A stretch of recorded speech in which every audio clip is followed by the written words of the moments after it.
তোমাদের সাথে শেয়ার করবো আমার মটর পনিরের রেসিপিটা। তার জন্য নিয়ে নিয়েছি একটা কড়াই, সেটাতে আমি টমেটো আর লাল লঙ্কাটা ভেজে নিব, সাথে দিয়ে দেবো হলুদ আর লবণ, দিয়ে ভালো করে ভেজে নিব অল্প সিদ্ধ করে। তারপর মিক্সিতে দেবো আমি আদা, দিয়ে ভালো করে সেটাকে পেস্ট করে নেব। তারপর এখানে আমি পনিরটাকে ভেজে নেব।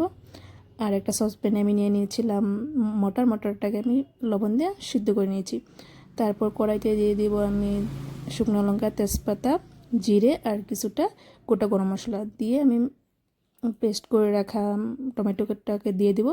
তারপর হলুদ, লবণ, জিরে গুঁড়ো আর লঙ্কা গুঁড়ো দিয়ে সেটাকে ভালো করে কষিয়ে নেব।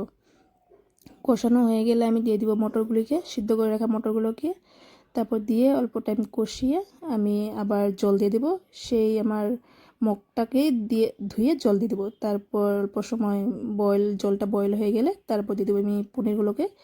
তারপর অল্প সময় জাল করে আমি দিয়ে দেবো কস্তুরি মেথি। তারপর নামানোর আগে আগে আমি দিয়ে দেবো বাটার দিয়ে আমি নামিয়ে নেব। নামিয়ে নিয়ে তারপর উপরে বাটার তোমরা দিতেও পারো, না দিতে পারো, এটা তোমাদের অপশনাল। তো